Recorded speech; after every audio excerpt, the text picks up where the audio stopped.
तो दोस्तों यूपीएससी 2025 में पूछा हुआ काफी शानदार क्वेश्चन क्या है दोस्तों, what is the unit digit in the multiplication of 1 into 3 into 5 into 9 into करते करते यानी 1 से लेकर 999 तक को अगर मल्टीप्लाई करते हैं तो उसके इकाई अंक में क्या आएगा, यानी यूनिट डिजिट जो होगा मल्टीप्लीकेशन का वो क्या होगा। बस एक छोटा सा कंसेप्ट जानना है दोस्तों, अगर नहीं जानते हैं तो नहीं बनेगा, ये तो कंफर्म है। इस टाइप के क्वेश्चन को लोग छोड़ देते हैं और आपको ये मालूम होनी चाहिए कि यूपीएससी की अगर तैयारी कर रहे हैं और अगर ये पेपर को क्वालिफाई नहीं किए तो आप मेंस का एग्जाम नहीं दे सकते हैं। इस पेपर को क्वालिफाई करना अति आवश्यक है। तो देखते हैं कितना आसान है।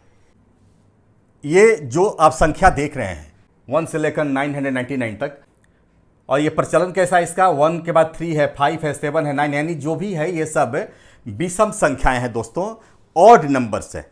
बस ये आपको ये 3 कॉन्सेप्ट जान लेना है। इसके बाद कोई भी आए, यूपीएससी में आए, रेलवे में आए, बैंकिंग में आए, एसएससी में आए, आपको without pen and paper 1 second में बनाने वाला एक क्वेश्चन है। देखिए कैसे बनेगा दोस्तों।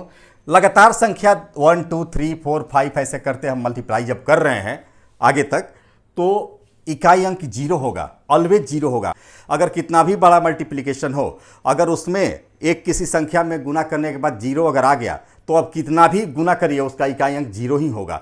जैसे मान लीजिए 2 में 5 से गुना किए हम तो क्या हुआ, 10 हुआ। अब हम ये कितना से भी गुना करें, 9 से गुना करें तो क्या हो जाएगा, 90 हो जाएगा। फिर इसमें हम 8 से गुना किए, क्या हुआ, 72 पर एक 0 आ जाएगा। यानी अब एक बार 0 आ गया तो ऑलवेज 0 आएगा। ये बात ध्यान में रखना है दोस्तों। तो चलिए हम अब क्वेश्चन पर आते हैं। तो लगातार 1 2 3 4 5 ऐसे गुना कर रहे हैं तो इकाई अंक क्या होगा, ऑलवेज 0 आएगा। कैसे कि यहाँ देखिए, यहाँ 1 में 2 से गुना किए तो 2 में 3 से 6 में 4 से तो 24 में जो 5 से गुना करेंगे तो क्या हो जाएगा, वहाँ 120 हो जाएगा। और जब 120 हो जाएगा दोस्तों ध्यान दीजिएगा यहाँ, तो अब फिर 6 से गुना करेंगे, फिर 7 से करेंगे, फिर जितना बढ़ते जाएंगे ये इकाई अंक में 0 ही आएगा।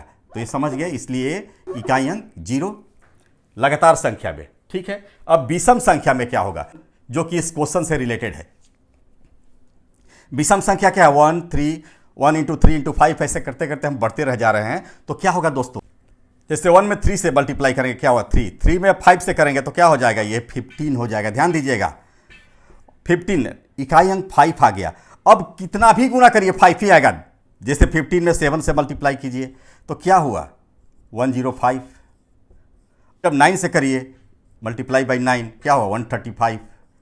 अब जितना भी गुना करते जाइए, एक बार इकाई अंक 5 आ गया विषम संख्या में तो बार बार 5 ही आएगा। तो विषम संख्या का क्या हुआ, 5। और यही क्वेश्चन है दोस्तों, 1 से लेकर 999 तक जब गुना करते हैं तो उसके गुणज में इकाई अंक क्या होगा, तो आंसर क्या होगा दोस्तों, गौर फरमाइएगा, बस हो गया 5।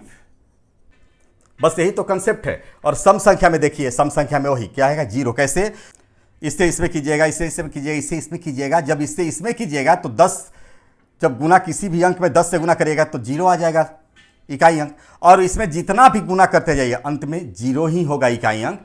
तो यहाँ 0। तो समझ गए, लगातार संख्या को जब हम कंटिन्यू गुना करेंगे तो इकाई अंक 0। विषम संख्या का जब हम कंटिन्यू गुना करते जाएंगे तो इकाई अंक 5। और सम संख्या का जब हम लगातार गुना करते जाएंगे तो इकाई अंक 0। ये नहीं यहीं तक करिएगा तो नहीं, इसका दूरी तक जाइएगा। यानी यहाँ 5 के बाद अब 0 ही आएगा आपको, यहाँ इस 5 के बाद ऑलवेज 5 आएगा, और यहाँ 10 के बाद ऑलवेज 0 आएगा। तो इसके नीचे तो सब लोग बना लेते हैं, दूर वाला पूछता है तो दूर वाले में बता दिया हूँ। तो आप अब समझ गए होंगे। क्लास थोड़ा सा बड़ा हो गया क्योंकि मुझे बहुत बारीकी से समझाना पड़ा आपको, और मुझे विश्वास भी है कि आप पूर्ण रूप से समझ गए होंगे। और इस टाइप के क्वेश्चन को आप बिना कागज और कलम के बनाएंगे। तो पढ़िए, भविष्य गढ़िए। जय हिंद।